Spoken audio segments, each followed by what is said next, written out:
That young man. That young man. On the cross, our Savior said,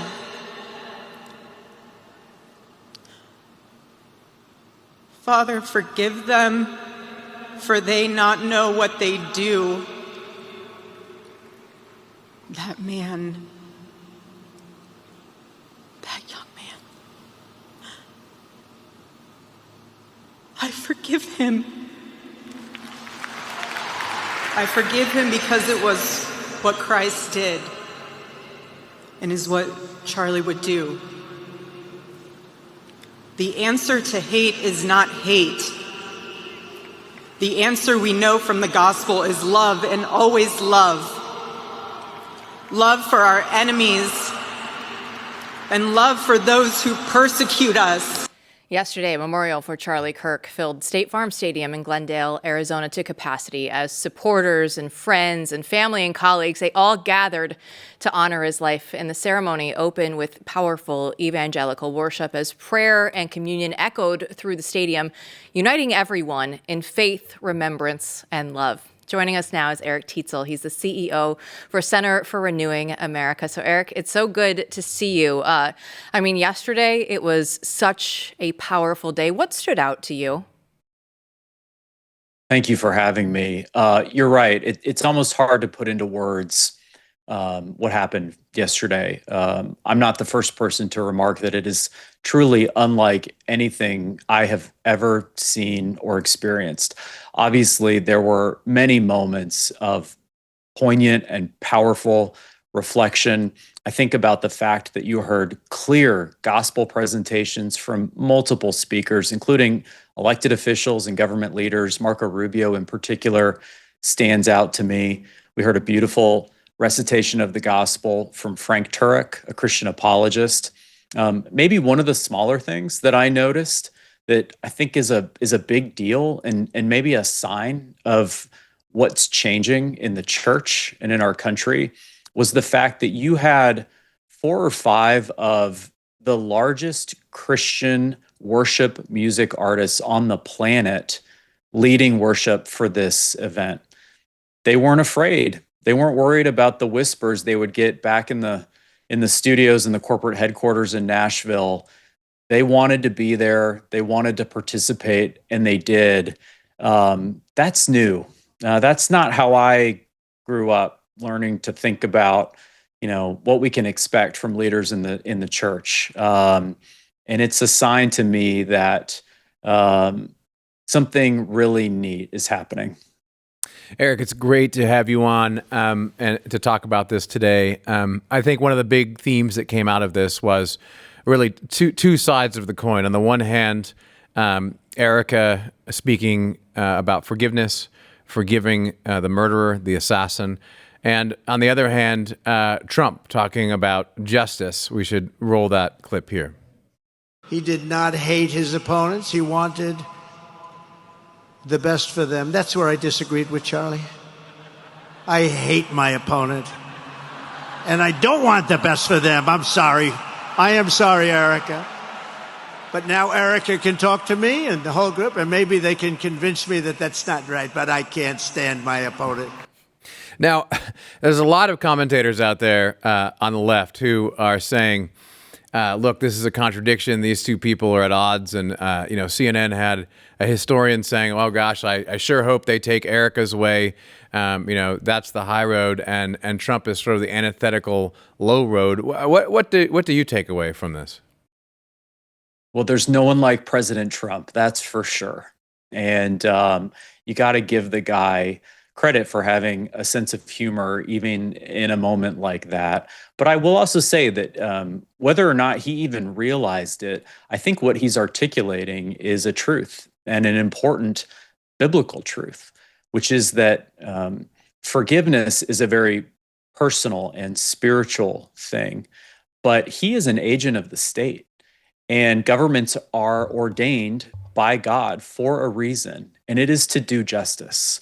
So it is altogether right and proper and incredible that Charlie Kirk's widow would in that moment muster through the power of the Holy Spirit the love and the mercy and the compassion to say those words of forgiveness. And it is altogether right that the President of the United States would say that he is going to wield a sword of justice to someone who did a grave injustice. And things are obviously changing throughout the country. We can see that from yesterday. But when you look at how leftists view political violence, it says only 10% of Democrats are aware that Charlie Kirk's killer was left wing. And this represents the complete failure of legacy media out there to honestly inform its viewers. Eric, how do we go about making sense of this is the way that they still view the world? And I mean, even when we can just kind of see as clearly as we can that there are those on the left that are still like, you know what? No, they have no idea what's going on right now. Well, first, let me say thank God for things like Blaze, alternative sources of truth that can enable us to get what's really happening out there so that people have to grapple with reality. Thank God for Elon buying X, another platform to do the same, and many other entities out there who are telling the truth and are able to get right to the people to do so. I've often said I don't think you can hate the corporate media enough. And here's another example of exactly why. But the other dark reality here, and I think it's something we as a country absolutely have to finally grapple with, is that the idea of political violence as a necessity, in fact, as the only rational response to things that they call fascism, white supremacy, and patriarchy, is a norm in progressive thinking. This is what is taught in America's colleges and universities. It is what is written in the books that their scholars put out. That's hard, if not downright impossible, to reconcile with the American founding. It is incompatible with the values upon which our nation was built, Christian values, the values that Charlie Kirk was embodying, literally manifesting as he sat in a square in public, debating ideas in an earnest pursuit of what is true and good and beautiful. And they shot him in the midst of that, not as a deviation, but because that is exactly what you do when what you want is to enforce through power your view rather than pursue what is true and good for everyone. It's high time that we call a spade and start to root out this pernicious ideology. Eric, one of the things that I took away, and I'm sure you took away from these last, terrible weeks in many ways, is actually inspirational. And I feel it myself. I think you feel it, and we all feel it on the right, which is that now it's time to work even harder. It's time to be like Charlie. It's time to take inspiration from his life and his witness and move forward with, absolute steel determination. And I think that that's happening across the country, especially among people who, are already in the fight and who knew him or were influenced by him. We all see this. But what do we do is the question that a lot of people are asking, right? And they've been asking this really since 2020. What do I do? I've seen this in the audience and people across the country since. And since Charlie was assassinated, I see people asking the same question. What do we do now? So you're sitting here with us. You run a Center for Renewing America. What do you tell? What do we do? What is the Center for America going to do? Well, there's a lot that we can all do. And let me echo sentiments that were said over and over again, and rightly so, at the memorial. The first and most important thing we should do is pray. We have the awesome opportunity to talk to the creator and sustainer of the universe and to seek his guidance for what we should do, to ask him to work in our lives and the lives of others to make a difference. And that's where it all starts. It's the most important thing. Second thing we can do is what Charlie did. We can speak up. We can stand up and speak up and say what is true. Americans have been doing that more and more in recent years. We saw it with President Trump. We saw it during COVID, revelations about what was happening in our public schools and parents finally feeling emboldened. We've seen it in a response to the transgender madness with parents, especially dads, standing up to defend their daughters and their right to have private spaces and to have sports that are just for girls like them. That's all critical too. But I do public policy, as you said, at a think tank. And there are policies that we're going to pursue in light of these events with renewed vigor to try to root out these lies that have taken hold in America. I'll give you just a couple of examples. Higher education. We've known for a long time that our institutions of higher education in this country are hotbeds for ideas that defy everything that America stands for. They are brainwash centers for progressive ideology, and that is contrary to everything that we are supposed to be as a people. It's high time that we stop subsidizing that garbage. So we're going to call to eliminate all federal funding for all public institutions of higher education when it comes to student loans, Pell Grants, and all the rest. If the left wants to have training centers for their awful, pernicious ideology, then George Soros can fund it. But taxpayers shouldn't have to do it. Some other things that we can do include going after these networks of so-called nonprofit organizations and NGOs that both perpetuate these terrible ideas and in some cases outright fund violence like Antifa. The president's already called Antifa rightly a terrorist organization. That's going to have major implications for going after them. But we've got to dig deep and figure out exactly who is behind all of this violence and anti-American rhetoric and ensure that, again, they're not getting tax subsidies to undermine the roots of our country. Finally, I'll come back to the transgender issue. This has been a lie that has been promulgated largely through education systems, through the healthcare system, and yes, through government. We've got to stop. We got to stop funding all of the transgender surgeries and other research into this nonsense.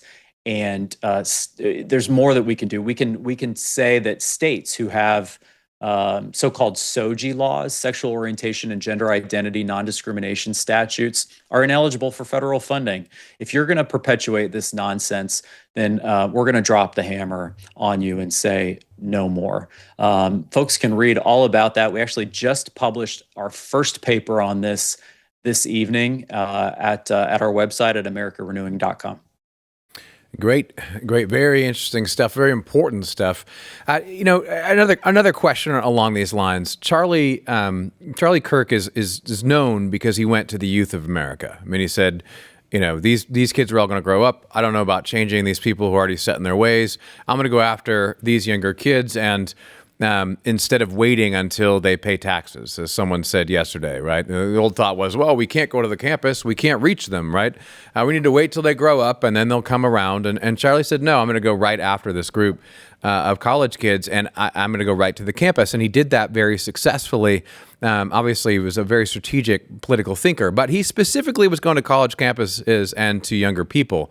When it comes to your look at the scene now and what you're trying to promote with the Center for Renewing America, are there any other groups to go to? I mean, because we won, right? We won the popular vote. That's true, but we need a big, beautiful majority coalition without bending any principle at all, without compromise.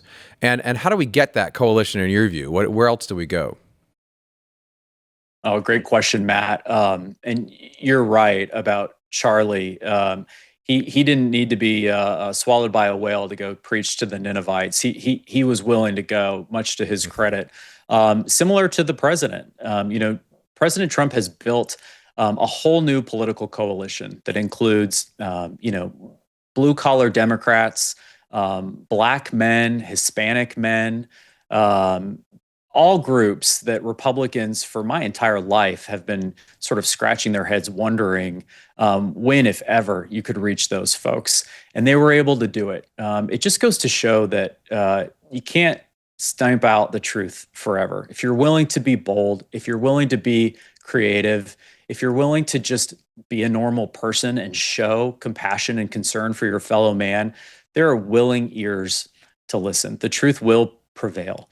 I think for our purposes that the American church in particular has been asleep at the wheel for a very long time. This, notions of third wayism and not wanting to sort of muddy the gospel by getting too political on issues, all of that has to go away and die, and not a moment too soon.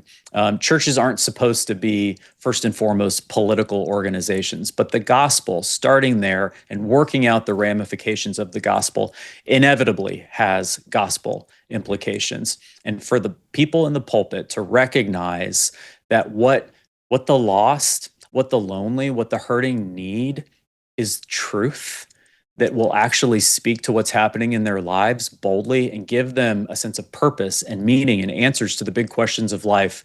That's what we're here to do, to kick down the gates of hell on a mission of love and light. So that's one example I can think of a demographic that's ready and waiting, I think, to get off the sidelines and get in the game and make a big difference for America.